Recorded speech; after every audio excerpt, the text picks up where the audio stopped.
études que le Seigneur a mis à cœur à notre frère Amiel de nous faire part. Et méditation et prière vous salue et vous souhaite la bienvenue et vous dit de passer une très belle étude en compagnie de notre Seigneur, de notre Dieu et du Saint-Esprit, et que le Saint-Esprit puisse vraiment remplir notre frère pour que ce soit lui qui parle à travers lui, que le Saint-Esprit parle à travers Amiel. Bonne étude à tous. Et puis, je vous dis à tout à l'heure, sachant que la dernière fois qu'on était avec Amiel, nous avons vu le songe de Nebuchadnezzar et puis les 4 monarchies qui représentent l'or, l'argent, les reins et le fer. On est d'accord? Et Ouais. que toutes ces études qu'on a vues, c'est centré vraiment sur le Seigneur Jésus-Christ et sur lui seul. Alors, je vous souhaite une bonne étude et Amiel, que le Seigneur puisse te remplir de son esprit pour que tu puisses nous nourrir ce soir comme les autres fois. Je vous dis à tout à l'heure. À tout à l'heure. À toi, Amiel. On va prier? C'est nous ou c'est Amiel, je ne sais pas, sinon je prie. Vas-y. D'accord. Éternel, notre Père, notre Dieu, que tu es bon et grand pour nous. Nous avons vraiment besoin de toi, de ton amour, que ton amour inconditionnel nous pénètre, nous fasse un avec nous pour que nous puissions vraiment être un avec le Seigneur Jésus et que nous respirons Jésus, nous vivons Jésus, que tout ce que nous faisons soit avec le Seigneur Jésus-Christ. Que nous soyons à ses pieds tous les jours de notre vie, car c'est à ses pieds que nous devons être.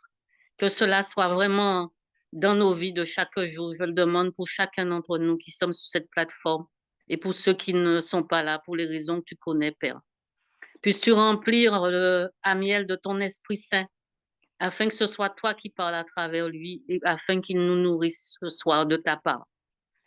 Fais-nous du bien au nom de Jésus, notre seul Sauveur et Seigneur. Amen. Amen. Amen. Amen. Ok, donc aujourd'hui nous allons parler par la grâce de Dieu de la petite corne. On a beaucoup de choses à partager ensemble, mais on va essayer d'en faire le maximum par la grâce de Dieu.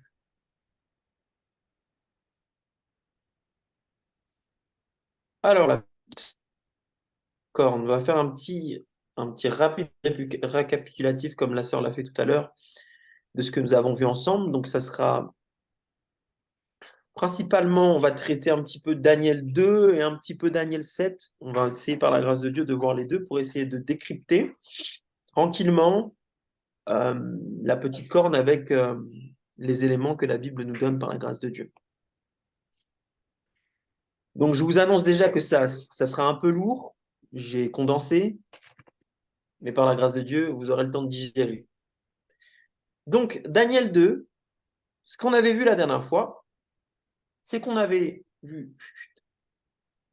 tous ces différents royaumes, hein, la tête d'or, l'argent, les reins, le fer. On avait vu que ça représentait des royaumes. L'or représentant Babylone, de l'année 650 à 539 avant Jésus-Christ, l'argent Mède et Perse, les reins Grèce, le fer, on avait vu que c'était la Rome. Et du coup, on n'avait pas réellement vu ce que signifiait donc le fer et l'argile donc au niveau des pieds. On avait vu qu'effectivement la Rome a été divisée donc en 10 nations représentées par ces 10 orteils. Et on avait conclu ensemble que les pieds sont issus du fer et donc que tout ce qui vient, qui est mêlé, enfin tout ce qui est au niveau des pieds vient du coup après la Rome, mais que la Rome est dedans. On avait vu ensemble également que l'histoire confirmait cette division des 10 royaumes après la Rome, l'Empire romain.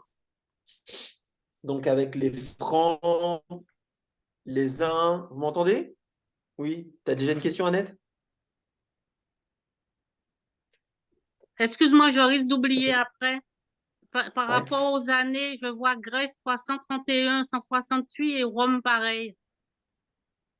Ah, mince, je me suis trompé sur la date. Je vous redonnerai les dates. D'accord, je te Normalement, remercie. dans l'ancienne présentation, vous avez les dates. Ah, peut-être que je l'ai, Voilà. alors je vais vérifier. Ouais. D'accord. Merci, Amiel. Yes. De rien. Du coup, on avait vu la division donc, avec ces différents peuples, donc les Francs, etc., les Wisigoths. Bref. Nous, on va essayer de décrypter la petite corne par la grâce de Dieu. Et on avait vu ensemble que Daniel 2, finalement, pouvait être appliqué également personnellement, un aspect que malheureusement on ne partage pas assez. Aujourd'hui, ça va être vraiment plus informatif, mais on va voir ensemble comment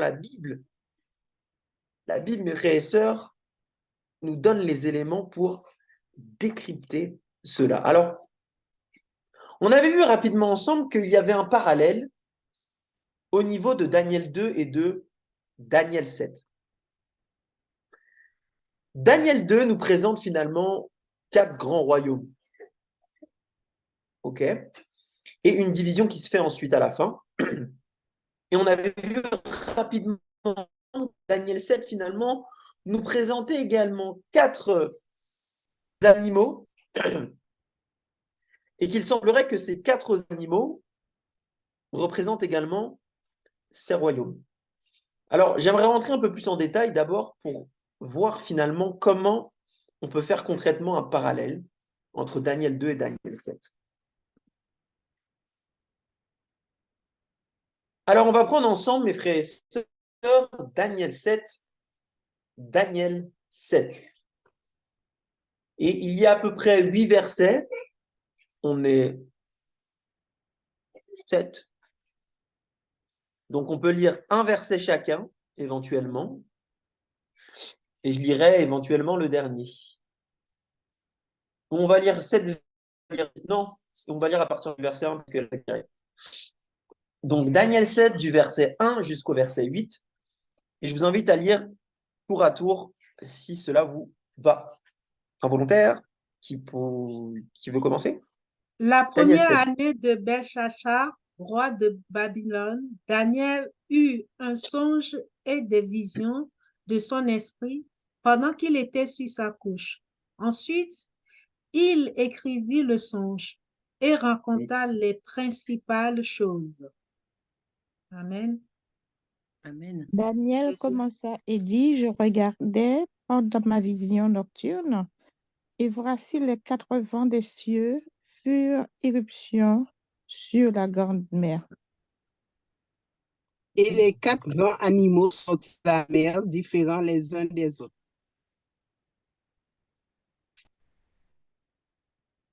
Le premier était semblable à un lion et avait des ailes d'aigle.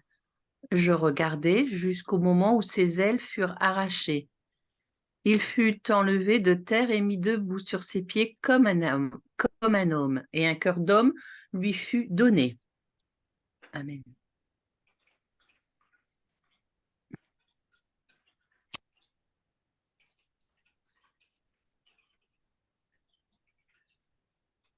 Verset 5, quelqu'un? Ah oui. Et voici un second animal était semblable à un ours et se tenait sur un côté. Il avait 3 côtes dans la gueule entre les dents et on lui disait, lève-toi, mange beaucoup de chair.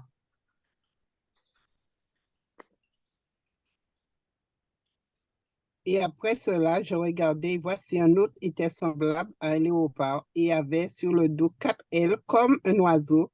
Cet animal avait 4 têtes et la domination lui fut donnée.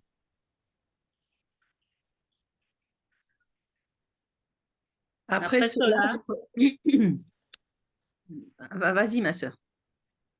Après cela, je regardais pendant mes visions nocturnes, et voici, il y avait un 4e animal, terrible, épouvantable et extraordinairement fort.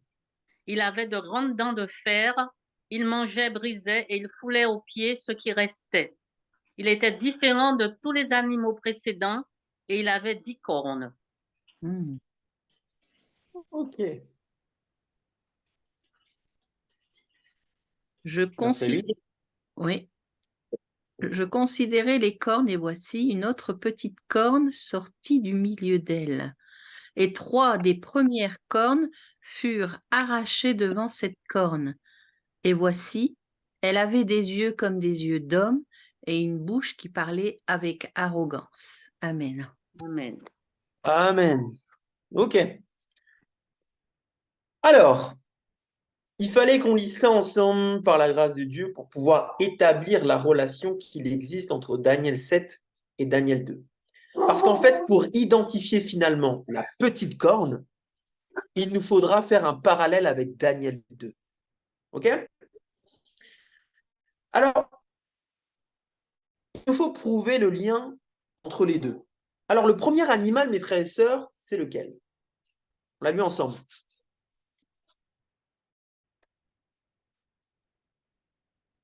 Premier animal, c'est lequel? D'après Daniel 7. C'est le lion? Le lion. Le lion. Est-ce qu'on peut être plus précis sur la description du lion avec ce que la Bible nous donne? Mais il avait des ailes d'aigle. Ouais. Et ils disent aussi que ses ailes furent arrachées. Et il fut enlevé de terre et mis debout sur ses pieds comme un homme. Et un cœur d'homme lui fut donné. Voilà. Ok. On va retenir 2 détails que je vous ai surlignés. Un lion, des ailes d'aigle. Est-ce que c'est un animal, mes frères et sœurs, que vous avez déjà vu?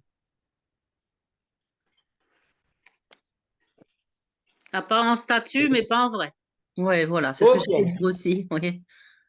Bonne réponse. Ouais. C'est-à-dire, mes frères et sœurs, que c'est un animal, c'est forcément symbolique. Ok?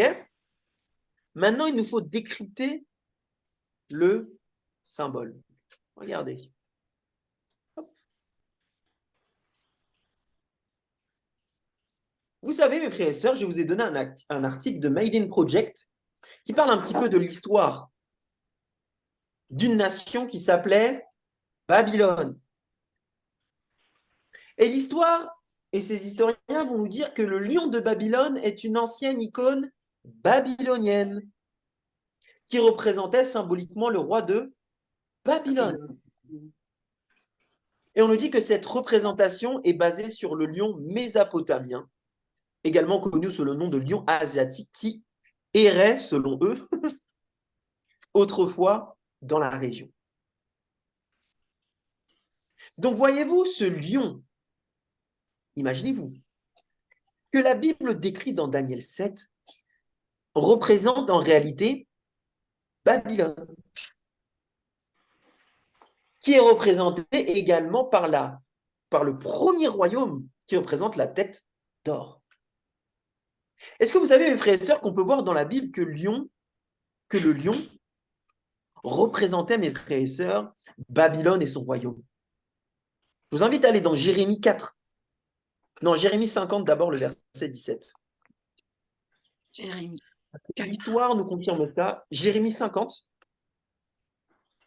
le verset 17, qui est plus direct que Jérémie 4. Il y a aussi Jérémie 4, mais Jérémie 50, le verset 17.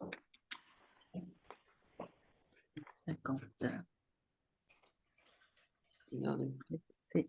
Jérémie 50, si je ne me trompe pas, le verset 17, et on peut lire à partir du verset 16. 16 à 17. Il est écrit: exterminer de Babylone celui qui sème et celui qui manie la faucille au temps de la moisson, devant le glaive destructeur. Que chacun se tourne vers son peuple, que chacun fuit vers son pays. Israël est une brebis égarée que les lions ont chassée. Le roi d'Assyrie l'a dévoré le premier. Oui, c'est ça, l'a dévoré le premier, et ce dernier lui a brisé les os. Nebuchadnezzar, roi de Babylone. Ah, Amen. vous voyez le lien. Donc, la brebis égarée qui représente Israël a été chassée par quoi? Par les lions. Mais on nous dit que c'est le roi d'Assyrie qui l'a dévoré le premier. Ce dernier lui a brisé les os, Nebuchadnezzar, roi de Babylone. Et vous pouvez lire la même chose dans Jérémie 4, le verset 7, on ne va pas le prendre, mais notez-le. C'est la même chose. Babylone était représentée comme un lion. Et la suite de l'histoire nous montre que finalement, c'était plus précisément des lions avec Des ailes. des ailes. Mais c'était leur symbole. C'était leur symbole. Et d'ailleurs, tout le chapitre 50 est pour Babylone. Regardez le verset 1 du chapitre 50, pour vous donner le contexte. Vous l'avez? Je vais le lire. La parole que l'Éternel prononça sur quoi?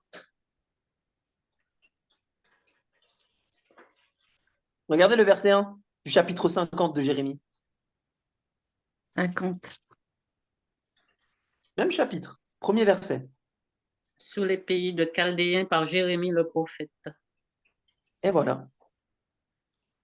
Donc le chapitre, il est question de quoi? De Babylone. Donc le lion qui vient terrasser Israël, puisqu'à un moment donné, Israël est en captivité. Cela symbolise Babylone, le premier royaume. Donc il semblerait, mes frères et sœurs, qu'il y ait réellement un parallèle entre Daniel 7 et Daniel 2, entre la statue et ses bêtes, finalement. Maintenant, continuons. Voyons voir s'il y a d'autres parallèles palpables. Il y avait la quatrième bête. On avait vu ensemble que dans Daniel 2,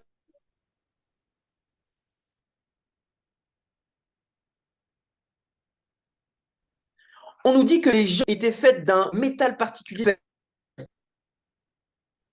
Ensuite, lorsqu'il descend au niveau des pieds, il y a un mélange qui est fait entre le fer et l'argile. Et on nous dit que le quatrième royaume, qu'est-ce qu'il fait? Il est fort comme du fer, du même que le fer brise et rompt tout, il brisera et rompra tout, comme le fer qui met tout en pièces. Autrement dit, le fer dans Daniel 2, qu'on sache ou pas que c'est un royaume, on l'avait déjà vu ensemble, ça symbolise quelque chose de fort, quelque chose finalement qui terrasse les autres. Et remarquez bien les phrases qui sont utilisées dans Daniel 2. Maintenant, voyons voir si on voit le même parallèle entre la quatrième bête dans Daniel 7, si on voit le même langage qui est utilisé, ou s'il y a même le même matériau. Regardez dans Daniel 7, on va revenir dans le livre de Daniel. Daniel 7, et on va lire le verset 7. Verset 7. Daniel 7, 7. Est-ce que quelqu'un veut bien lire pour nous, s'il vous plaît? Après cela, je regardais pendant mes visions nocturnes et voici, il y avait un quatrième animal, terrible, épouvantable et extraordinairement fort. Il avait de grandes dents de fer. Tu peux continuer, hein? Ah oui, il mangeait et brisait, il foulait aux pieds ceux qui restaient. Et il était différent de tous les animaux précédents. Et il avait 10 cornes. Ok. Vous voyez pas ici quelque chose de... Vous n'avez pas les mêmes mots qui sont utilisés? Fer, épouvantable, fort. Fort. Quoi d'autre? Brisait. Oui, il foulait aux pieds ce qui restait. Ouais. Ah oui. Même matériau qui est utilisé. Et on nous dit même qu'il avait 10 cornes. Comme finalement ses pieds qui avaient 10 orteils. Donc on voit clairement que la quatrième bête a les mêmes caractéristiques que le quatrième royaume. Autrement dit, la quatrième bête est le quatrième royaume. Vous voyez le parallèle qu'il y a, mes frères et sœurs, entre Daniel 2 et Daniel 7? En fait, c'est simplement la même histoire qui est racontée, mais avec quelques détails en plus, quelques emphases qui sont mis dans l'un et dans l'autre. Mais les symboles sont juste différents, mais l'interprétation est la même. Progressons encore. Qu'en est-il alors, mes frères et sœurs, des pieds? Et c'est ce que j'avais dit à Marceline, je voulais faire une présentation particulière sur ça, parce que ça et la petite corne, c'est lié finalement. Parce que franchement, garder à l'esprit les prophéties, c'est simple. C'est juste qu'on en a fait quelque chose de compliqué, on avait vu ensemble. Il faut juste segmenter les choses et allez voir, c'est simple. 4 royaumes, 4 bêtes. On a vu ensemble que du 4e animal, il y a 10 cornes. Que du 4e royaume, il y a 10 orteils. Et que de ces 10 cornes sort une petite corne. Ok? On va voir ensemble que tout ça, c'est lié. Et on va commencer par définir qu'est-ce que représentent ces pieds. Ce qu'on n'avait pas fait la dernière fois. Vous vous rappelez, dans Daniel 2, le verset 41 que je vais vous dire, il nous dit, et comme tu as vu les pieds et les orteils, en partie de quoi? D'argile. Mais remarquez bien, la Bible, mes frères et sœurs, nous donne un détail. Ce n'est pas n'importe quelle argile. C'est l'argile du Potier. Et en partie de fer. On nous dit que ce royaume sera divisé. Mais il y aura en lui quelque chose de la force du fer, donc il y aura la Rome dedans et sa force qui sera mêlée avec de l'argile. Le fer, mes frères et sœurs, comment? Ah. Le fer, on avait vu ensemble que c'était quoi? La Rome. Ok? Mais une Rome, c'est particulier. Parce que c'est plus détaillé que la Rome. Rappelez-vous, le fer fait quoi, mes frères et sœurs? Qu'est-ce que fait le fer dans Daniel 2? Daniel 2, il brise. Il brise. Il rompt. Comme si, mes frères et sœurs, finalement, ce royaume, on le sait, un royaume qui brise. Et tout en ici. On est un peu coupé à Amiel. Ça, entre autres, ouais, c'est des fois on Le t'entend réseau, c'est le réseau. pas. Et on sait que c'est... Vous m'entendez? Ça coupe de temps en temps. Ça a coupé, il faudrait Ah. que tu reviennes un petit peu en arrière de ce que tu disais parce qu'on n'a pas entendu.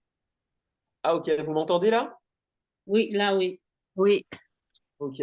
Bon, j'espère que le réseau ne va pas couper. Vous savez, Satan n'aime pas quand on parle de la petite corne. Oh, il n'aime pas ça. Gloire à Dieu. Ouais, exactement. Dieu est au contrôle. Donc, le fer, on avait vu ensemble que c'était la Rome, mais on va rentrer un peu plus dans les détails aujourd'hui. On a vu ensemble que le fer faisait quoi? Il brisait, il rompait tout. C'est un langage ici de guerre, puisqu'on parle d'un royaume. Donc, on parle particulièrement d'une Rome étatique, politique, mais également militaire. Puisqu'on nous dit que le fer est fort. Pour que le fer, qui est un royaume, démontre le fait qu'il soit fort, ça passe par quoi? Par des guerres. En tout cas à l'époque. Donc le fer est égal à la Rome, mais c'est une Rome qui est militaire, politique, c'est un État. Ok? Alors l'argile du potier, qu'est-ce que ça représente puisque ses pieds sont un mélange de la Rome militaire et politique, mais de quelque chose d'autre? J'aimerais vous poser la question, quelle est l'argile du potier? Qu'est-ce que cela représente, d'après vous? Il n'y a pas de mauvaise réponse, on essaye par la grâce de Dieu ensemble d'y arriver. Je n'ai jamais fait attention, c'était un bon truc ce que tu dis, l'argile du potier. Franchement, je ne vois pas, mais je peux. Quelque chose comme l'homme, est-ce que c'est pas l'homme? Non, Non, je ne savais pas qu'il y avait une différence. D'ailleurs, l'argile du potier, je croyais que c'était toujours l'argile du potier, moi. non. Parce Ah qu'il y a oui, de l'argile dans la Bible. Mais l'argile du potier, il n'y a qu'une seule réponse. L'argile, ça signifie que c'est beaucoup plus faible que le fer. C'est un synonyme de faiblesse. Oui. Ah ouais, mais justement, l'homme est faible. Je sais pas. Mhm. Il y a effectivement un parallèle avec Genèse, mais j'ai pas le temps de vous montrer ça. Mais on va rester sur la première surface, qui est déjà décrypter déjà un symbole, c'est déjà quelque chose. Donc, à votre avis, mes frères et sœurs, il y a un chant qu'on connaît bien, en tout cas à l'église adventiste. Oui, c'est vrai, mais ça ne me revient pas. Mazette. Ah, Mm. et ben on va aller dans Je suis Jérémie. brisé le- du péché, le pouvoir, la force est en Christ, la force est en Amen, c'est un Christ. beau chant. Oui, c'est vrai. C'est un beau Oh, chant, mais il n'y a pas oui, le potier et l'argile Non, dedans. c'était pas celui-là sur le potier, ouais. Mm. Sur Tu l'argile es pour faire l'argile le et moi je potier. suis le potier. Ah, tiens. On va aller dans le livre de Jérémie, mes frères et sœurs, Jérémie 18. Jérémie. Le potier, c'est Jésus, normalement. Mm. Jérémie 18. Vous allez voir comment la Bible est son Jérémie, propre combien t'as interprète. dit, Amiel, excuse-moi? 18. 18. N'hésitez pas à me faire répéter, hein, parce que mon réseau apparemment a l'air mauvais aujourd'hui. Jérémie 18. Et on va lire du verset 1 jusqu'au verset 6. Jérémie 18, 1 à 6. Est-ce que quelqu'un aurait l'amabilité de bien vouloir nous lire cela? Ben, moi, je vais commencer. Parce que je trouve que Allez. je commence. Il est écrit: La parole qui fut adressée à Jérémie de la part de l'Éternel en ces mots. Lève-toi et descends dans la maison du potier. Là, je te ferai entendre mes paroles. Amen. Amen. Remarquez bien, là, il faut visualiser des fois. Jérémie dit, viens, rentre dans la maison de qui? Du potier. Du potier. Est-ce que vous pensez, mes frères et sœurs, que dans la maison du potier, on va trouver de l'argile? J'espère. Ben oui. Eh Quand oui. même. Maintenant, lisons la suite du texte, vous allez voir comment la Bible est claire et nette. Le verset 3 jusqu'au verset 6. Vous voulez que je lise? Si tu Vas-y. veux. Allez. Je descendis dans la maison du potier, et voici, il travaillait sur un tour. Le vase qu'il faisait ne réussit pas. Comme il arrive à quoi? À l'argile dans la main du potier. Il en refit un autre vase tel qu'il trouva bon de le faire. Regardez le verset 5 et verset 6, qui est clé pour nous. Et la parole de l'Éternel me fut adressée en ces mots. Ne puis-je pas agir envers vous comme ce potier, maison d'Israël? Dit l'Éternel. Voici, comme l'argile est dans la main du potier, ainsi vous êtes dans ma main, maison d'Israël. Donc, ça voudrait dire que c'est, enfin, d'après ce que j'ai Israël. compris, c'est Israël. nous sommes cette argile que nous sommes dans la main de notre Seigneur qui peut le modeler quand il veut et le détruire, enfin l'écraser comme il veut. Donc, les pieds de la statue, ben voilà, ça représente le Seigneur. L'argile, c'est Israël. On n'en est pas encore là. Ah, Mais non, parce que c'est pour ça qu'il ne faut pas aller trop vite. Mais déjà, il faut prendre les éléments que la Bible nous donne. Là, dans le contexte d'abord, parce que c'est ça qui fait clé. Parce que vous savez, toutes les fausses doctrines, la plupart du temps, c'est juste le contexte. Hein. Dans le contexte direct, regardez, qu'est-ce que représente d'abord le potier? L'Éternel. Oui. L'Éternel. Amen. Amen. Qu'est-ce que Jésus. représente l'argile? C'est nous. C'est nous. Nous. Ah, il faut être précis. Est-ce que le texte dit que c'est nous? C'est Les d'Israël. hommes d'Israël. Maison d'Israël. Il Israël parle de la avant. maison d'Israël. La maison d'Israël, c'est nous. Ce sont les enfants de Dieu, la maison d'Israël. oui, Nous en les âmes faisons, de nous en Ah, faisons mais vous partie. Hein. voyez? Nous en Ah, faisons mais partie. exactement, mais attention. Moi, c'est pour ça, d'abord, je reste dans le contexte. Je dis pas, je suis pas en train de partir loin, très loin, juste dans le contexte. Dans le contexte direct, la Bible dit ce n'est pas moi, la Bible ne dit pas nous, la Bible ne dit pas enfant de Dieu, La Bible ne dit La pas tout maison ça là, d'Israël. dans le texte. C'est maison d'Israël. OK? Ouais. Maintenant, l'argile du potier étant la maison d'Israël. Qu'est-ce que la maison d'Israël? C'est comme ça, mes frères Ben, et sœurs, qu'on étudie. Oui? ce sont tous ceux qui sont dans, comment dirais-je, tous ceux qui se sont engagés avec, voilà, avec Dieu. Ouais. Moi, je Ouais. pense Mais que c'est Israël, Israël ancien. moi, je pense à Ouais. l'Église de Dieu.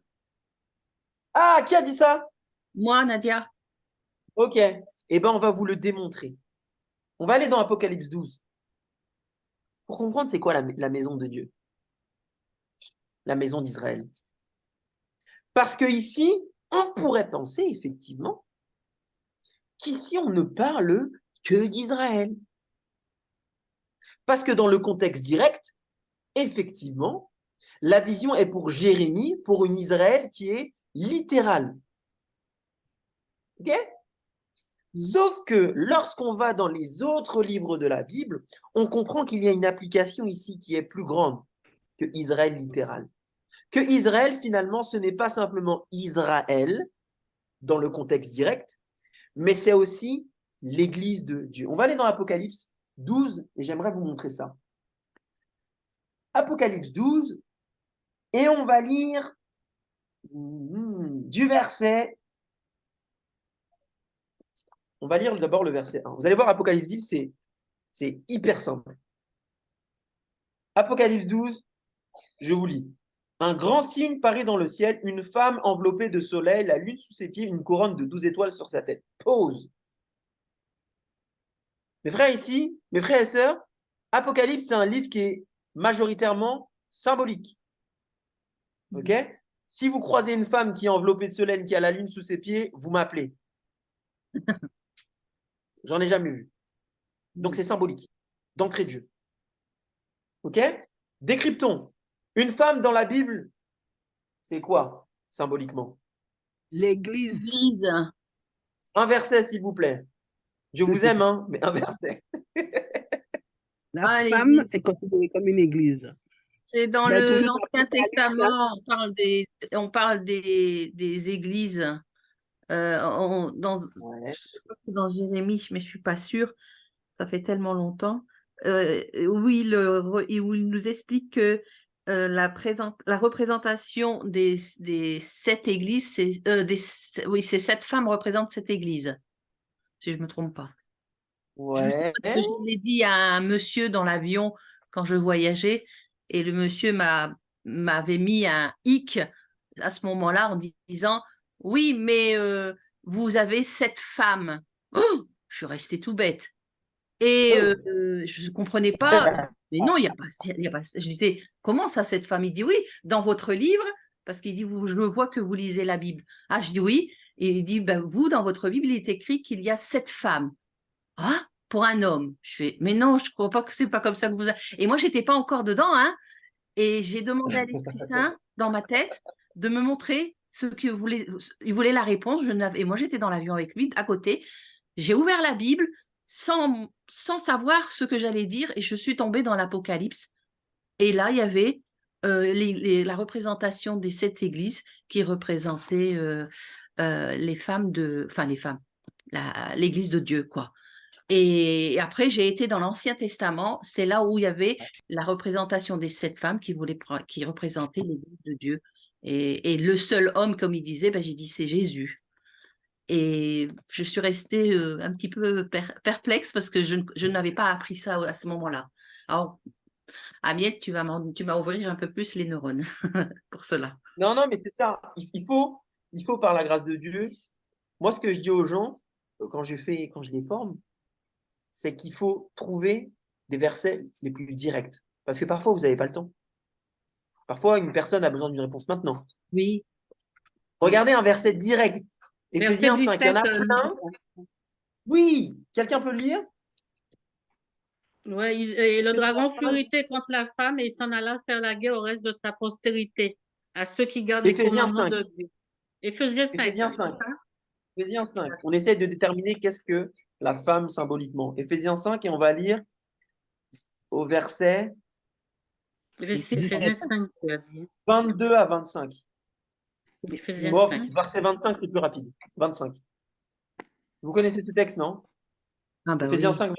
Mm. Marie, aimez vos Femme. femmes comme Christ a aimé quoi? L'Église. L'Église et s'est livré lui-même pour elle. Donc c'est clair. L'Église représente, la femme plutôt représente l'Église d'une manière symbolique, particulièrement dans les prophéties. Amen. Ok? Donc restons sur Apocalypse 12 parce que je veux vous montrer ça vite. La femme qui est enveloppée du soleil, c'est une église. Ok? On nous dit qu'elle est enveloppée du soleil et qu'elle a la lune sous ses pieds. Et qu'elle a une couronne de 12 étoiles sur sa tête. Tête. Remarquez bien, le soleil, mes frères et sœurs, représente qui? Euh, C'est Dieu, l'éternel Dieu. C'est un soleil, un Le bouclier. soleil dit la de Bible. justice. Amen. Tu as cité le verset, effectivement, qui se trouve également dans Malachie 3, Malachie 4, et également dans Apocalypse. On nous montre, mes frères et sœurs, à un moment donné, la vision lorsque Jean voit Dieu, en l'occurrence Jésus. On nous dit, mes frères et sœurs, qu'il est comme un soleil. Ah, Donc, le soleil représente particulièrement, mes frères et sœurs, je vais aller vite, Jésus. OK? Maintenant, la lune, c'est simple, mes frères et sœurs, c'est comme à l'école. Est-ce que la lune a de la lumière en elle-même? Non. Non. Elle réfléchit quelle lumière? Le soleil. Le soleil. Regardez, c'est mathématique. Ça veut dire qu'il y a une femme, mais on sait que la femme, c'est quoi? C'est une église. oui. C'est une église qui est enveloppée de Christ, Amen. qui parle de Christ, mais pas seulement. Elle est également, elle a la lune sous ses pieds. Autrement dit, mes frères et sœurs, elle a quelque chose avec elle qui reflète Jésus-Christ. Vous savez que c'est très simple. Quel est le livre, le segment de la Bible qui parle le plus de Jésus-Christ et de son ministère? C'est le Nouveau Testament. Les évangiles. Gilles. L'Évangile. Non, mais c'est dans le Nouveau Testament. Oui, c'est ça. Et l'Ancien Testament reflète et amène les gens à voir qui? Jésus-Christ. Jésus-Christ.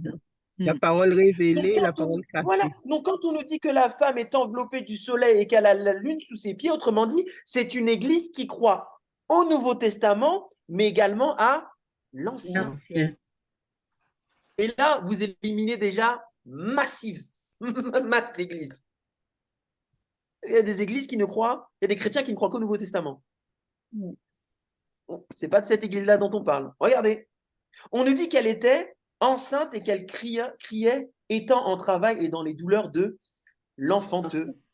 À quel moment donné il y a une église, mes frères et sœurs? D'ailleurs, qui est couronnée de 12 étoiles. Hein. Là, c'est 12 ce que j'allais disciples, te dire. 12 tribus. Vous voyez? 12 disciples dans le Nouveau Testament, 12 tribus dans l'Ancien Testament.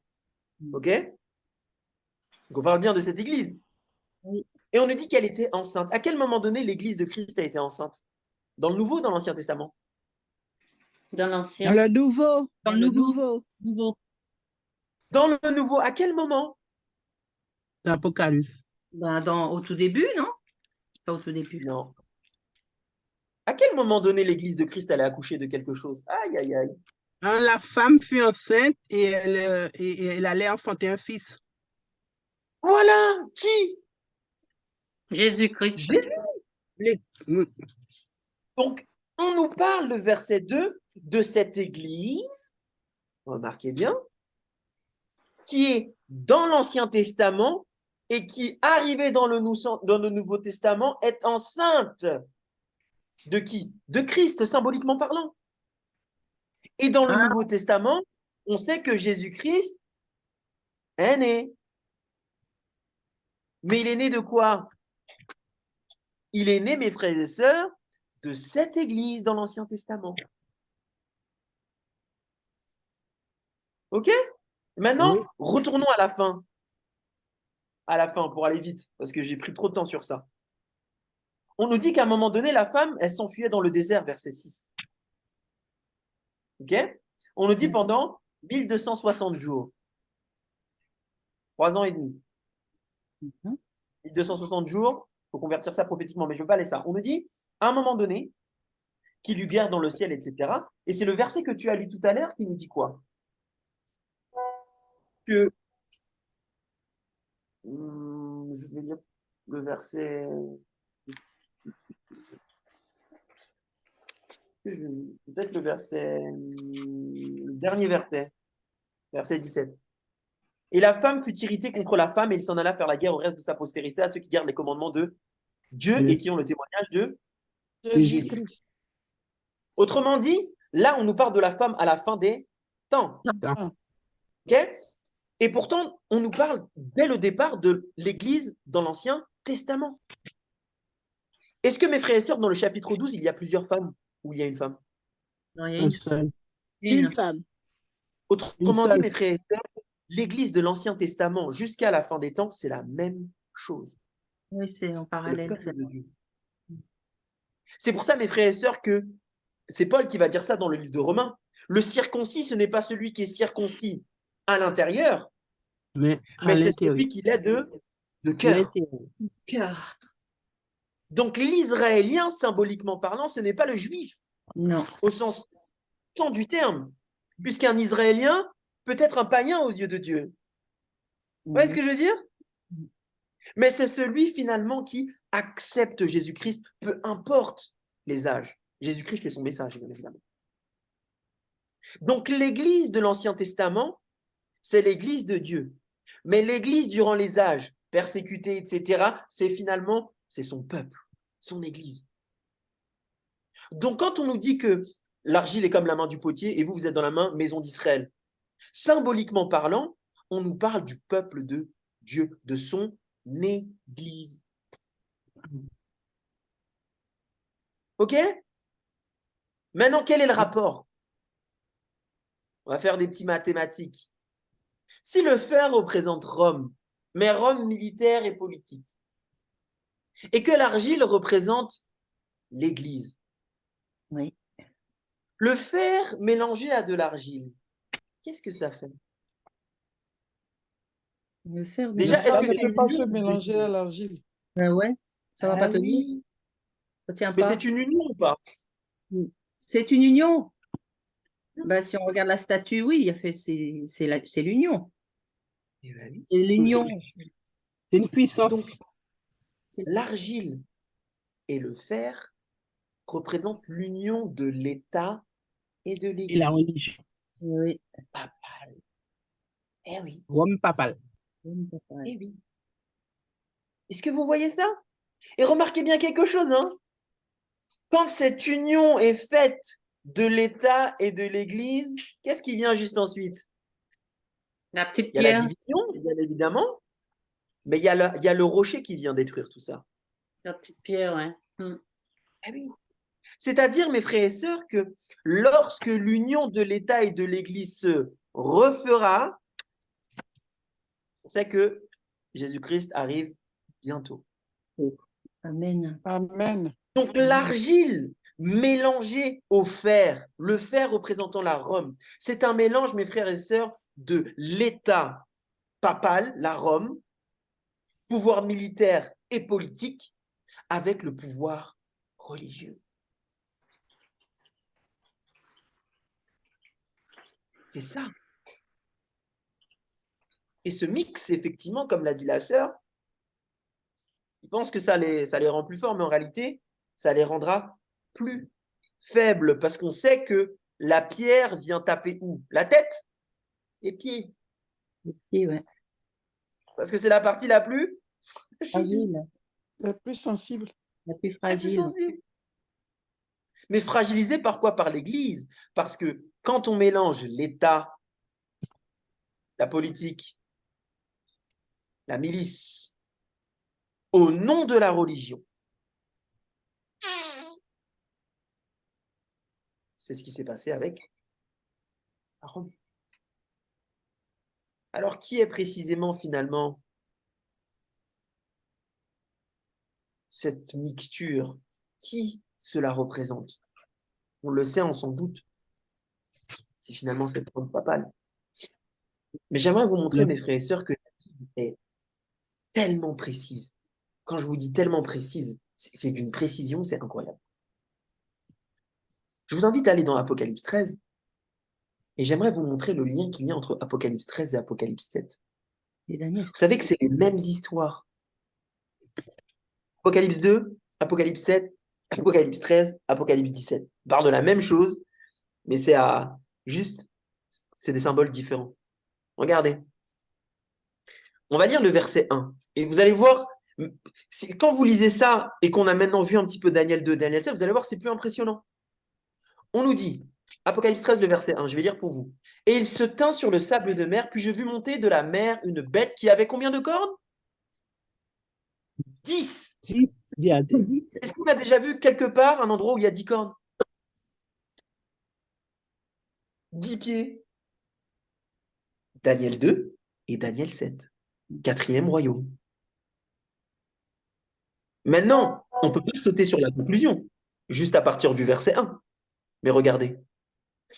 La bête que je vis était semblable à un léopard, ses pieds étaient comme ceux d'un ours et sa gueule comme une gueule de lion. Autrement dit, c'est un animal, on ne sait pas ce que c'est. On nous dit que le dragon lui donna sa puissance, son trône et une grande autorité.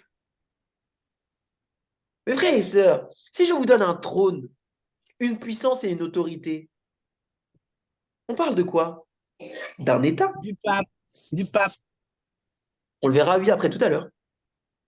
Mais on nous parle déjà ici d'un pouvoir politique, un État. Et regardez la suite du texte. Est-ce que ça s'arrête là? Est-ce que ce n'est simplement qu'une puissance militaire et également étatique? Non, regardez. Et je vis l'une de ses têtes comme blessée à mort, mais sa blessure mortelle fut guérie, et toute la terre était dans l'admiration derrière la bête. Et ils adorèrent le dragon. Et ensuite, on nous dit qu'ils adorèrent la bête. Alors, question. Adorer, c'est quoi? C'est un mot religieux ou pas? Oui, c'est religieux. Religieux. C'est une puissance politico-religieuse. Exactement. Comme, étrangement, la 4e, les pieds d'argile et de fer. Et là, on sait que ça parle de la même chose. Et regardez le verset 5. Il lui fut donné une bouche qui proférait des paroles arrogantes et des blasphèmes. Regardez maintenant dans Daniel 7, que je vous ai mis. Vous ne retrouvez pas la même phrase? Daniel 7, le verset 7 qu'on a lu tout à l'heure. On avait vu que la 4e bête avait 10 cornes. Mais regardez le verset 8. On nous dit qu'elle avait des yeux comme des yeux d'homme et une bouche qui parlait avec quoi? Arrogance. Arrogance. Donc, les pieds, cette mixture d'argile et de fer, représente un royaume politico-militaire religieux qui est mis également en emphase dans Apocalypse 13 et qui est mis également en emphase dans Apocalypse 7. Et Apocalypse 13, Apocalypse, vous savez, met plus en opposition deux femmes. La femme justement d'Apocalypse 12 et la femme d'Apocalypse 17. Et donc ici, c'est intéressant de voir que ce qu'il y a derrière cette bête d'Apocalypse 13, qui est finalement également la même chose que les pieds de Daniel 7, avec cette mixture, on nous dit bien que c'est le dragon qui est derrière. Eh oui. Bien sûr. Dans Apocalypse 12, on se dit, ouais, c'est Rome, ouais, ça. Mais Apocalypse 13 est très clair. Non. La puissance qui lui est soufflée, c'est le dragon. Le dragon donne la puissance à la bête. C'est ça, exactement. Et le dragon, on sait qui c'est, mes frères et sœurs, Apocalypse 12, le verset 9.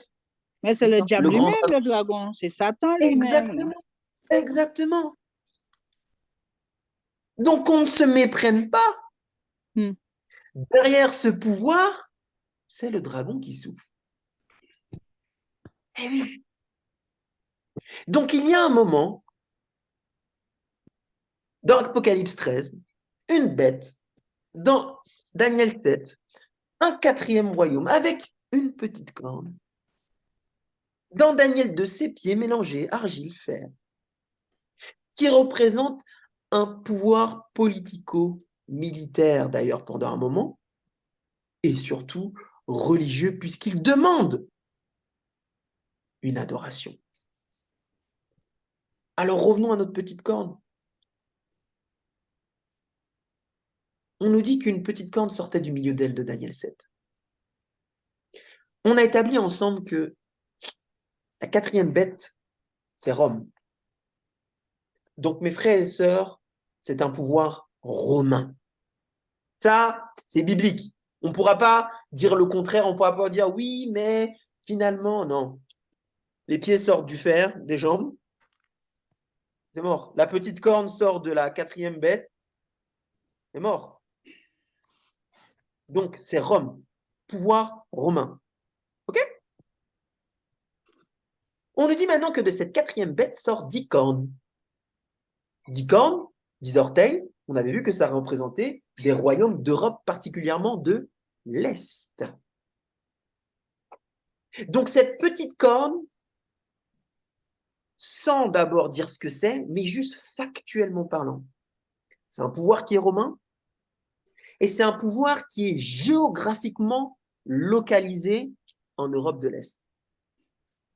Parce que les 10 cornes sont en Europe de l'Est. Donc cette petite corne ne peut pas être en Asie, ne peut pas être aux États-Unis, ne peut pas être en Afrique. Non, non. Faut pas inventer. C'est géographiquement limité. C'est en Europe. Maintenant, dans Daniel 7, on nous dit quoi? Que les 10 cornes, ce sont 10 rois, on l'a vu ensemble. Un autre s'élèvera après d'eux, il sera différent des premiers et il abaissera les rois. Donc ce n'est pas simplement Rome, ce n'est pas simplement qu'il est en Europe de l'Est, mais ce que cette corne vient après les 10 cornes. Donc après 476 après Jésus-Christ. Ça, c'est précis. Vous voyez? Quand c'est décrypté, c'est hyper précis. Donc, parce que mes frères et sœurs, c'est prophétiquement précis, on ne peut pas prendre un pays qui est en Europe de l'Est avant les années 476 avant. Non. On ne peut pas prendre un pays qui est en dehors de les... Non. On ne peut pas prendre un pays qui n'est pas lié à la Rome d'une manière ou d'une autre. Non. La petite corne a ces 3 caractéristiques. Alors, progressons ensemble. Je déteste cette image. Il n'y avait pas beaucoup d'images. Est-ce que vous avez vos calculettes? Qui a une calculette? Moi, Vous avez vos calculettes? oui. Ok, on va faire des calculs ensemble. Alors, je vous invite à aller dans Daniel 7. On va lire du verset 23 au 26. Et on va encore plus rajouter de preuves à tout ça, même si c'était sans doute déjà très clair pour certains d'entre vous. Mais c'est bien d'avoir des preuves. Daniel 7, le verset 23 à 26. Est-ce que quelqu'un veut lire? Il est bientôt l'heure. Il est écrit, il me parla ainsi, le quatrième animal, c'est un quatrième royaume qui existera sur la terre, différent de tous les royaumes, et qui dévorera toute la terre, la foulera et la brisera. Les 10 cornes, ce sont 10 rois qui s'élèveront de ce royaume. Un autre s'élèvera après eux, et il sera différent des premiers, et il abaissera 3 rois. Il prononcera des paroles contre le Très-Haut, il opprimera les saints du Très-Haut, et il espérera changer les temps et la loi. Et les saints seront livrés entre ses mains pendant un temps, des temps, et la moitié d'un temps. Puis viendra le jugement, et on lui ôtera sa domination, qui sera détruite et anéantie pour jamais. Amen. Amen. Alors, beaucoup d'informations, mais ce n'est pas compliqué par la grâce de Dieu. Amen. On a vu ensemble que ce royaume, c'était forcément déjà un royaume politico-religieux. Maintenant, on nous dit, mes frères et sœurs, prenons chaque détail un par un. On nous dit le verset 25, il opprimera les saints du Très-Haut. Qui sont les saints dans la Bible? Les chrétiens, Tiens, tout simplement. Le peuple de Dieu. OK? Donc, ce royaume, qui est politico-religieux, je le répète, opprimera à un moment donné les chrétiens. chrétiens. Et on nous dit que les saints, les chrétiens, seront livrés entre ses mains pendant quoi? Un temps, des temps et la moitié d'un temps. OK. Un temps, c'est une année. C'est le chiffre 1, d'ailleurs. Un an, lorsque vous êtes dans le texte original. Des temps, mes frères et sœurs, 2 ans. c'est 2. Et la moitié d'un temps, si un temps, c'est 1. Qu'est-ce qui nous fait voir que c'est des temps égale 2 ans? Lorsque vous regardez dans le texte original, Oui, il faut calculer les 1260, ça fait 3 ans et demi. Non, mais c'est écrit des temps. Comment on peut savoir c'est 2 temps? il suffit juste de regarder dans le texte original. C'est du grec. C'est Lorsque vous 3 ans regardez et dans- demi. Un temps, 2 temps, la moitié d'un temps, c'est 3 ans C'est et ça. demi. C'est Mais ça, la parce question qu'elle posait, c'est comment on veut C'est savoir. Il suffit facile, juste mais de regarder. des temps, je veux savoir. Il faut juste regarder dans le texte original. Eux, on traduit ça par des temps. Mais c'est bien 2. deux. C'est vraiment 2. C'est vraiment 2, mes frères et sœurs. Je vous invite à d'ailleurs regarder ça chez vous. Regardez ça chez vous. Donne-moi le verset. Daniel Daniel 7, 7. 25. D'accord. Daniel 7, 27. Après, tu peux le faire aussi par déduction. Lorsque tu lis Apocalypse. Mais faute de temps, je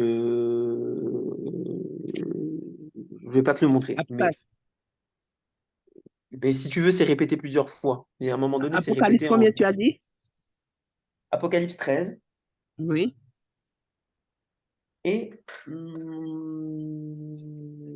Apocalypse. Je vais te dire ça tout de suite. Parce que là, c'est écrit des temps. Hein. On n'a pas écrit 2. Hein. Daniel, c'est marqué des temps. Peut-être que la traduction a été mal faite à ce moment-là. C'est pour ça qu'il faut regarder dans le texte original. Il faut aller dans le Strong. Vous avez une application pour ça si vous voulez. Des temps. Apocalypse 13 et Daniel 7. Tu as déjà Daniel 7. Apocalypse 13. Tu liras Apocalypse 13.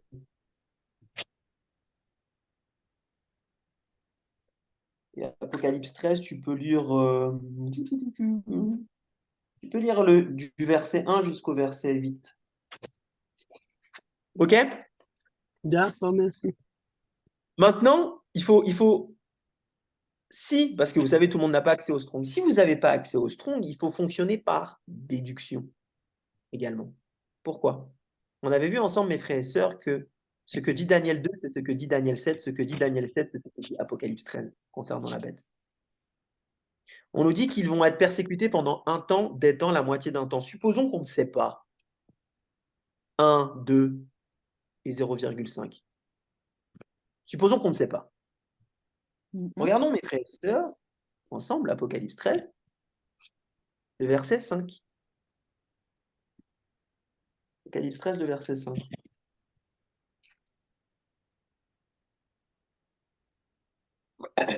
On va faire par déduction. Et il lui fit donner une bouche qui proférait des paroles arrogantes et des blasphèmes, et il lui fit donner le pouvoir d'agir pendant 42 mois. OK. 42 mois, dans le calendrier juif, un mois, c'est 30 jours. Ça, c'est documenté. Tout le monde le sait. Tous les historiens, Oui. tout le monde est d'accord. Oui. 42 mois, mes frères et sœurs, ça fait combien de jours? 1260. Un mois est égal à 30. 1260. Vous avez fait ça avec votre calculette ou pas? Vous êtes sûr? Ah, c'est vrai. Oui, parce que j'avais fait il y a longtemps, donc. Ça fait combien? Ça fait 1260. 1260. Alors, c'est 42 fois 7. Comment? Non, c'est 42 fois 30 jours. Ça fait 1260 jours. Oui, c'est ça. 42 fois. Oui, 42. Oui, c'est ça. oui, c'est ça. Mhm. Ça fait combien de jours? 1260. Ok, maintenant, allons dans Apocalypse 12 et lisons le verset 6.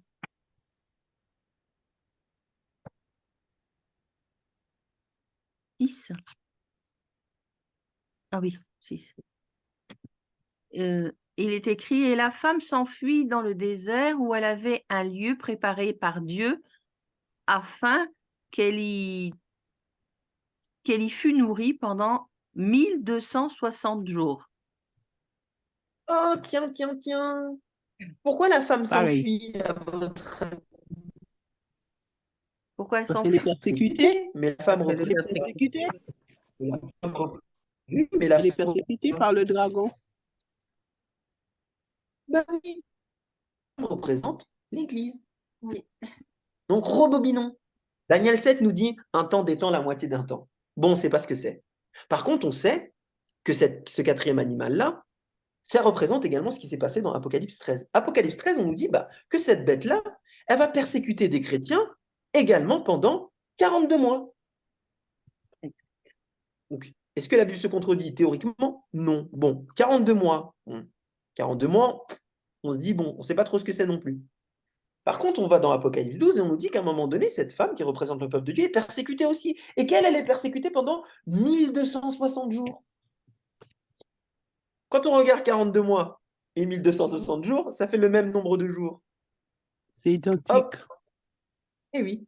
Donc, ce qui veut dire que si 1260 est égal à 42, 42 est forcément égal à un temps d'étant la moitié d'un. Ah ouais. Maintenant, comment c'est possible? Il suffit de regarder maintenant dans le texte. C'est plus long et plus fastidieux. Un temps, une âme. Des temps, c'est 2.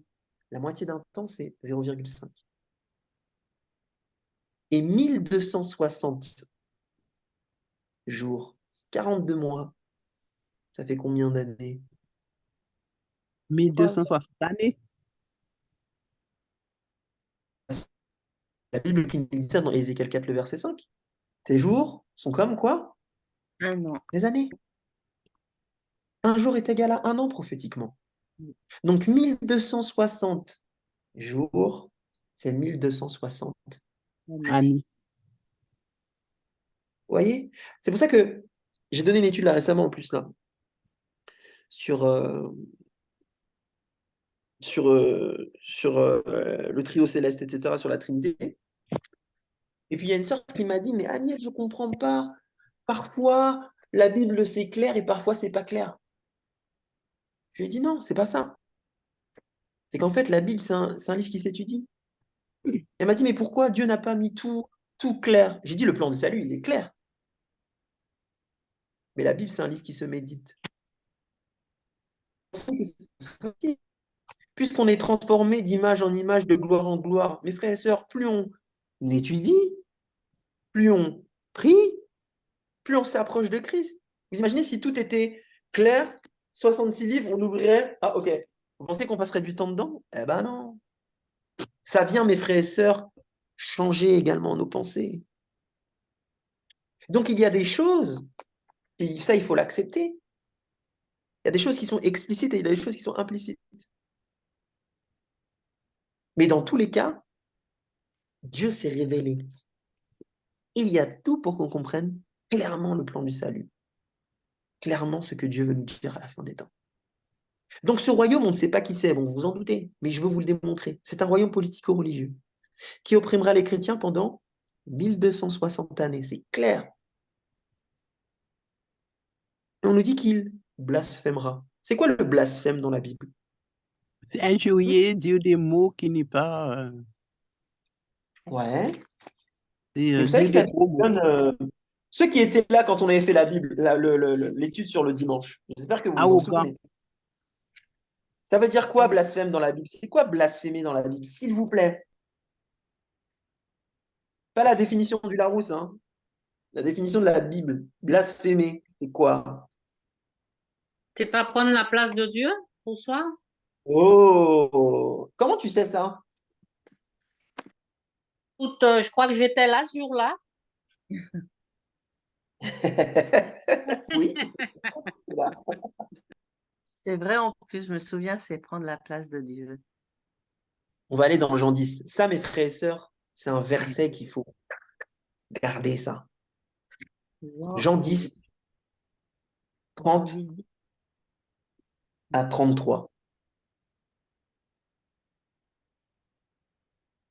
Dites-vous Jean 10, 333. Ça n'existe pas. Jean 10, 30, 33. 30 à 33, regardez. Quand je dis que la Bible, c'est magnifique. Vous y êtes, mes frères et sœurs, ou pas? Oui. Allez, est-ce que quelqu'un peut nous lire? Vous allez voir. Jean 10, 30 à 33. Que quelqu'un peut nous lire, s'il vous plaît. Moi Alors, et il le était- Père, nous sommes un. Oui. Alors les Juifs prirent de nouveau des pierres pour le lapider. Jésus leur dit, Mhm. je vous ai fait voir plusieurs bonnes œuvres venant de mon Père. Pour laquelle me lapidez-vous? Les Juifs lui répondirent, ce n'est point pour une bonne œuvre que nous te lapidons, mais pour un blasphème, et parce que toi qui es un homme, tu te fais Dieu. Jésus leur... Oh, Ouais. c'est bon, ça suffit. Oui, oui, Vous oui. voyez, c'est clair ou pas? Ouais, pour un blasphème. Ah oui. Donc le blasphème, c'est... Vouloir Prendre la prendre... place de Dieu. Voilà. Je crois que c'est ce qui se passe en ce moment, non? Si je me trompe. Bah, vous voyez? Nous sommes en Et pleine. ensuite, on nous dit qu'il espéra changer les temps et la loi. On le sait, mes frères et sœurs. Quand on reprend toutes ces caractéristiques-là, je vais aller vite pour conclure. Frères et sœurs, il n'y a qu'une entité qui répond à tout ça. Le seul État aujourd'hui qui est un État religieux et qui est un État aussi, c'est la Rome papale, qui a pour siège le Vatican. À quel moment donné, mes frères et sœurs, la Rome papale, qui est aujourd'hui le système catholique, a opprimé les chrétiens pendant 1260 années? C'était de 538 En 538. à 1798. Où à un moment donné, vous vous rappelez, le pape s'est fait emprisonner. Oui. C'est cette fameuse blessure qu'il a reçue, qui va Et c'est guérir et qui est... mortel, Par le général. Ah oui, le petit.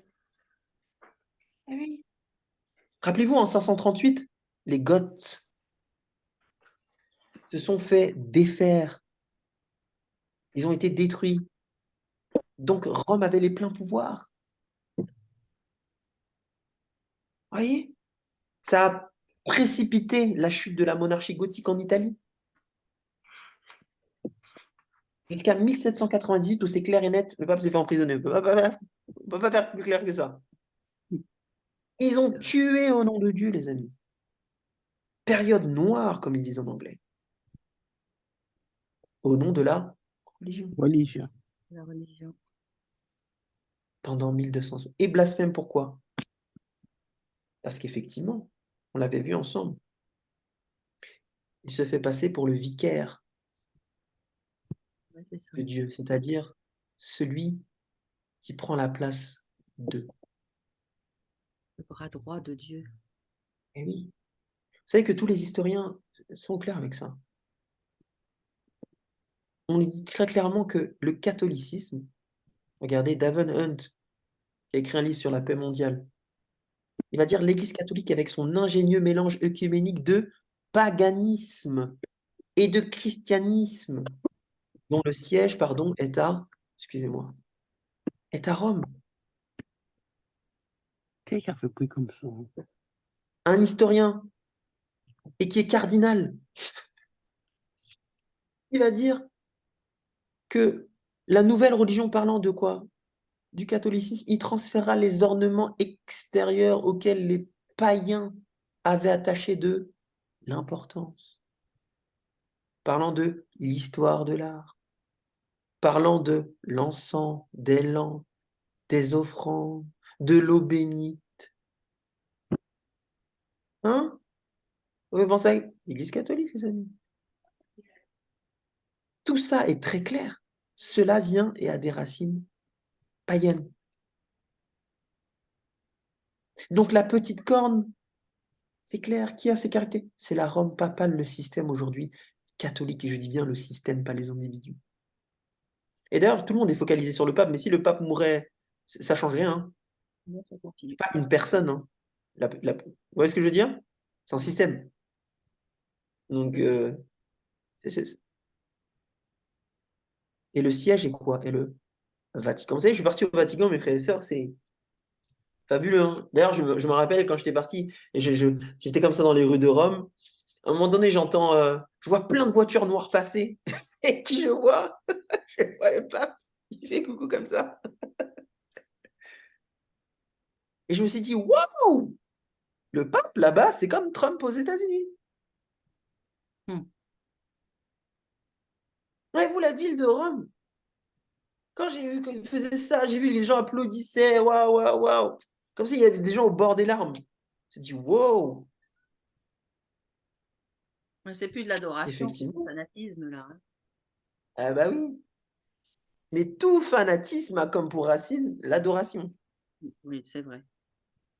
Ah ouais. Tout à fait. Tous les gens qui sont fans, c'est des gens qui sont dans l'adoration, c'est juste qu'ils ne le savent pas. On devrait être plus fan de Jésus que ça, alors. Oui. Ah oui.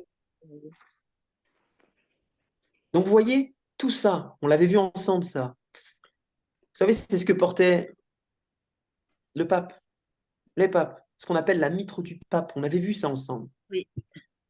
Vicarius Filii Dei, qui signifie vicaire du Fils de Dieu. Hein? Qui signifie le substitut. On avait vu ensemble ça. Oui, monsieur. Vicarius. Oui. On avait vu que ça faisait 666 Oui. lorsque vous prenez les mots en chiffres. Mm. Hein? Comme par hasard, le nombre de la bête. On avait vu ça aussi. Que c'est eux-mêmes qui disent que leur remplacement, le changement qu'ils ont fait du sabbat au dimanche, que c'est une marque de leur autorité. C'est pas nous, ça. Hein. C'est eux. C'est le cardinal de chez eux. Oui, c'est ça. Il y en a un qui l'a dit ouvertement. Il a même montré l'acte officiel où c'est indiqué Cardinal Guibon. Voilà. Oui. Monseigneur Luis Fégure. Qui dit que l'observation du dimanche par les protestants est un hommage qu'ils rendent malgré eux à qui? À l'Église catholique. Wow. Ah, c'est pas nous. Donc, vous voyez, mes frères et sœurs, que la Rome papale, c'est le catholicisme, la petite corne, c'est le catholicisme.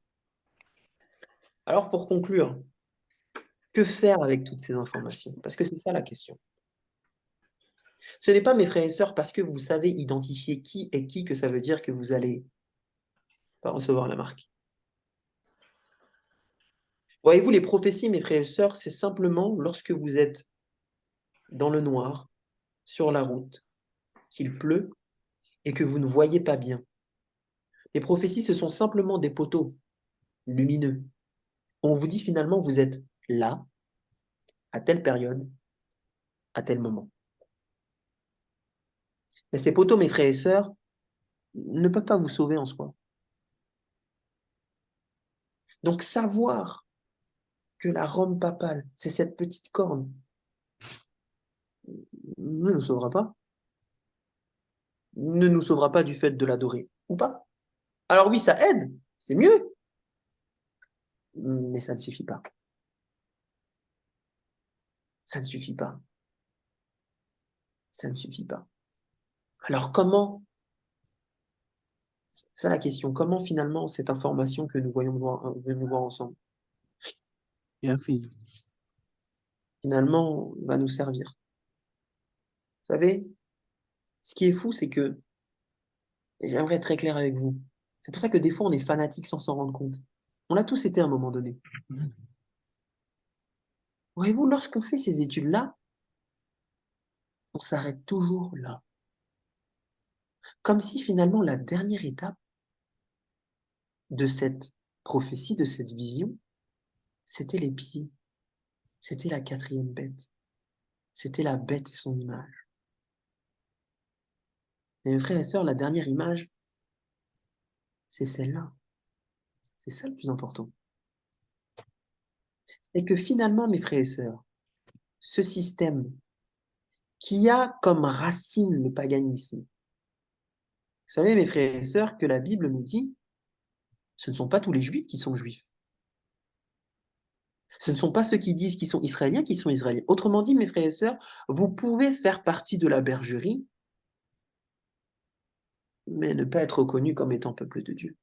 Matthieu 7, le verset 24 va d'ailleurs être très clair. Seigneur, n'ai-je pas fait des miracles? N'ai-je pas fait des guérisons? N'ai-je pas fait des délivrances? N'ai-je pas fait ci? N'ai-je pas fait ça? Mais Christ dira quoi? Je ne vous ai jamais connu. Autrement dit, mes frères et sœurs, qu'est-ce qui va se passer? C'est la pierre qui détruit les pieds, qui détruit la statue. Toute personne qui finalement n'est pas basée sur une justice en Christ seulement, toute personne qui finalement se fait Dieu à la place. Vous pensez, mes frères et sœurs, qu'il suffit de dire que je suis Dieu pour faire comme le pape? Vous ne pensez pas que ce que fait le pape et le système, vous ne pensez pas que des gens le font tous les jours dans l'Église? C'est un système. C'est pas simplement un État, ça ne s'arrête pas là. Tous ceux, mes frères et sœurs, qui adhèrent à ce système par leur attitude, par leur comportement, par leur caractère, finalement, font alliance avec la bête et pas avec l'agneau. Et l'histoire se termine ainsi, mes frères et sœurs. C'est que finalement, le rocher qui est Jésus-Christ va détruire ce royaume, va détruire cette statue. Et il y a un royaume, finalement, un système que Dieu doit détruire, et c'est le nôtre. On l'avait vu ensemble dans Éphésiens 5, le verset 5, que j'aimerais vous lire. Il nous dit ceci: car sachez-le bien, aucun impudique, ou impur, ou cupide, c'est-à-dire idolâtre, n'a d'héritage dans le royaume de Christ et de Dieu. Voyez-vous, ceux et celles qui auront ces caractéristiques de Éphésiens 5 seront détruits tout autant que ce système. Vous voyez ce que je veux dire? Donc, la raison pour laquelle Dieu nous permet d'identifier qui c'est, d'identifier qu'est-ce que c'est pas simplement pour dire, ouais, je sais que, c'est pas ça. C'est pour regarder finalement que le caractère de ce système, ce n'est pas le caractère que nous devrions avoir. Amen. Et c'est ça la leçon, mes frères et sœurs, de la petite corne. Toutes les fois, mes frères et sœurs, où nous voulons prendre la place de Dieu, c'est-à-dire que nous ne voulons pas lui laisser la première place, que nous ne voulons pas, mes frères et sœurs, lui laisser décider à notre place, que finalement, nous devrions aller là, mais nous disons non, finalement, j'ai peut-être envie de tester là-bas. Frères et sœurs, nous sommes autant coupables que la petite corne. Les fois, mes frères et sœurs, où nous persécutons nos frères et sœurs, volontairement ou involontairement, ne ressemblons-nous pas à cette petite corne, à ce système? Toutes les fois, mes frères et sœurs, où je vois des personnes, moi surtout les jeunes, bon, je l'ai déjà fait, on l'a déjà fait, transgresser le sabbat, faire des choses le jour du sabbat, on se dit waouh. Ne remplaçons-nous pas, mes frères et sœurs, nous aussi, les temps et la loi? Vous voyez ce que je veux dire? C'est beaucoup plus profond que ça. Et la bonne nouvelle, mes frères et sœurs, c'est que Dieu nous invite à ne pas participer à ce système, c'est clair et net, à ne pas faire partie de ce système aussi, c'est évident, mais surtout, mes frères et sœurs, à faire partie d'un autre système qui est celui du royaume de Dieu. Amen. Amen. Où l'amour pardonne tout, où l'amour excuse tout, où Amen. finalement, mes frères et sœurs, l'amour est plein de bonté envers celui qui t'attaque pas, c'est pareil pour tout le monde. Où finalement, mes frères et sœurs, l'égalité, la fraternité, pareil. Où le pasteur, vous voyez, le membre, c'est pareil. Parce que je veux dire, ministère, c'est pareil. La même chose. Au lieu de Christ. Amen. Et là, l'image que j'aimerais que vous gardiez par la grâce de Dieu, vous savez, c'est laquelle? C'est l'image du potier. C'est ça l'image qu'il faut garder par la grâce de Dieu. On arrive à la fin de cette étude. Voilà, c'était un petit peu long. J'ai prévu Marceline. Mais il y avait beaucoup plus de choses à dire, mais je vous invite vraiment à approfondir le sujet, pas pour être des fanatiques, mais pour apprendre un peu plus sur le caractère de Christ, en regardant surtout le caractère qu'il ne faut pas avoir également. Amen. Est-ce que vous avez des questions? Amen. Oui, ben, Pas? oui, je suis embêtante, mais j'aimerais bien qu'on revienne sur les dates. Sur les dates? Oui, tu sais, pour le fer et le fer plus l'argile, il y avait une erreur depuis la dernière fois. Alors, je vais te dire les dates tout de suite, puisque... Alors, hop. Je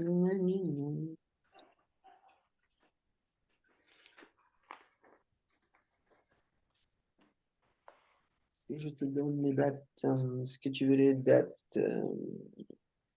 Tu veux les dates de Daniel 2? Est-ce que je les ai ici? Oui, oui, oui, oui.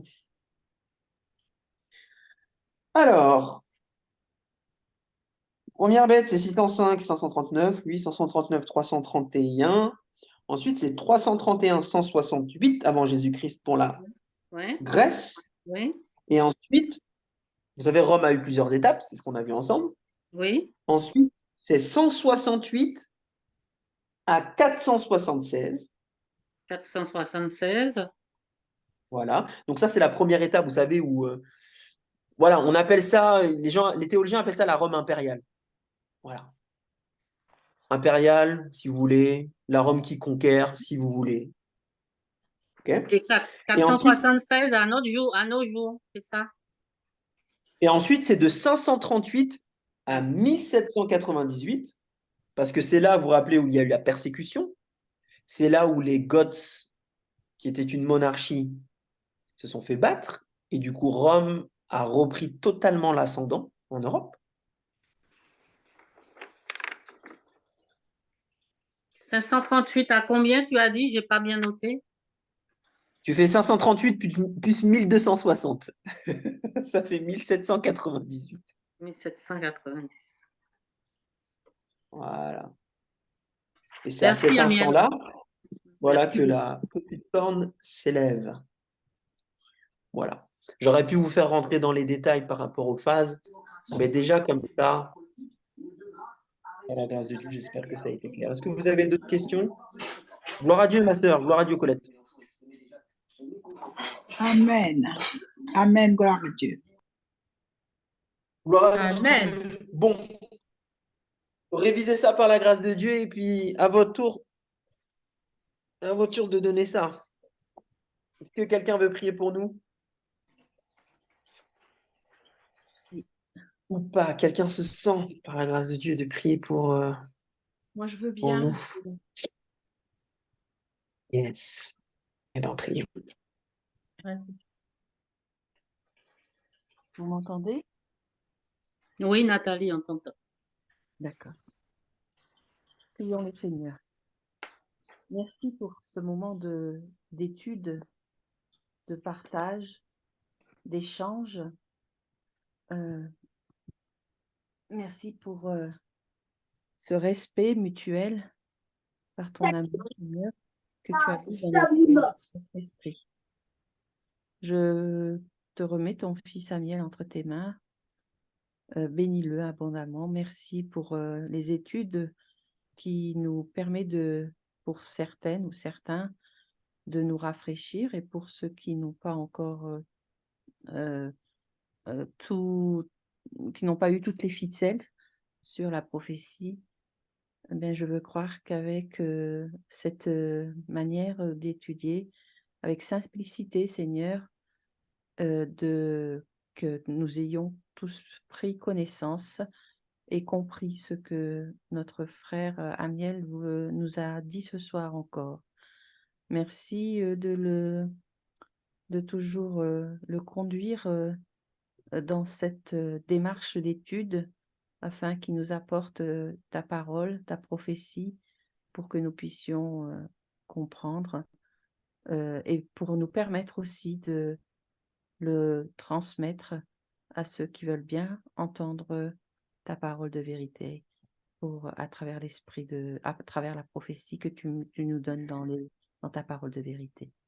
Merci encore, Seigneur. Bénis cette plateforme de prière, que la prochaine fois, nous puissions être bien attentifs, concentrés, et surtout comprendre, Seigneur, que tu nous donnes le discernement et ton intelligence pour comprendre avec humilité tout ce que nous entendons, nous prenons, nous mangeons par ta parole de vérité, pour que ceci puisse être imprégné dans nos cœurs et dans nos âmes, et que ce que nous avons reçu, nous puissions le transmettre à ceux qui voudront entendre, Père.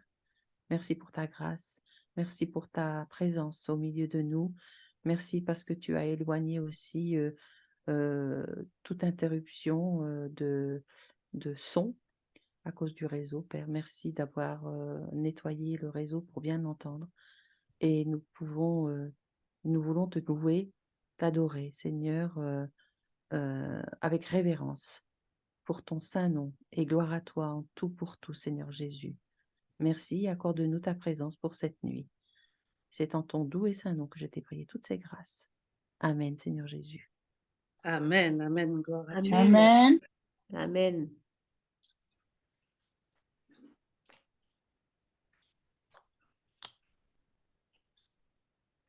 Amen. Annette. Oui.